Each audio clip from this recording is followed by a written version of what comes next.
ప్రతి మనిషి జీవితంలో ఇలాంటి సందర్భం తప్పకుండా వస్తుంది.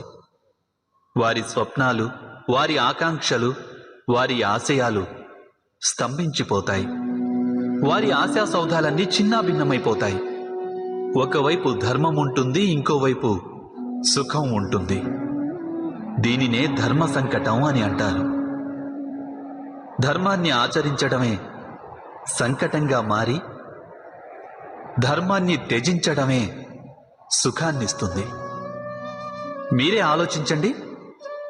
ఒక్కోసారి తన వాళ్ళకే విరుద్ధంగా సత్యం పలికే అవసరం ఏర్పడవచ్చు.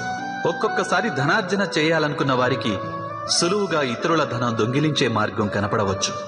అప్పుడే ఒక శక్తివంతుడైన రాజ్యాధినేత లేదా ఒక రాజ్యాధికారిలో దాగున్న అధర్మం అనేది బయటపడుతుంది. ప్రతి ఒక్కరి జీవితంలో ఇలాంటి పరిస్థితులు ఏర్పడుతూనే ఉంటాయి. చాలామంది ఇలాంటి పరిస్థితిని తమకేర్పడిన ధర్మ సంకటమని గుర్తించలేరు.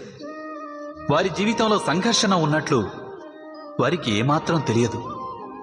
ఒక ఈగ చక్కెర వైపు ఆకర్షింపబడినట్లు ఇలాంటి వారు కూడా అప్రయత్నంగా సుఖాల వైపు ఆకర్షింపబడతారు.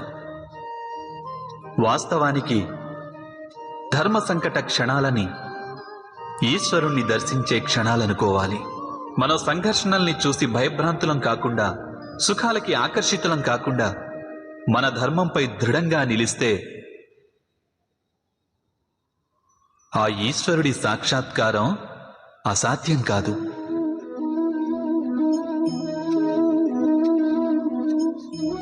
పెనుగాలితో యుద్ధం చేసే ఆకు వృక్షం నుంచి రాలిపోవచ్చు. అయినప్పటికీ అది ఆకాశం కేసే ఎగురుతుంది. పెనుగాలికి వాలిపోయే గడ్డి అక్కడే భూమి మీదే ఉండిపోతుంది. అనగా ధర్మ సంకటం నుంచి మనం సంకటాన్ని తొలగించేస్తే సుఖం ప్రాప్తించొచ్చు, ఆయుష్ పెరగొచ్చు. కానీ మన వ్యక్తిత్వం నశించదా? మన ఆత్మ కృషించిపోదంటారా? మనం ఈశ్వరునికి సదా దూరమైపోమా?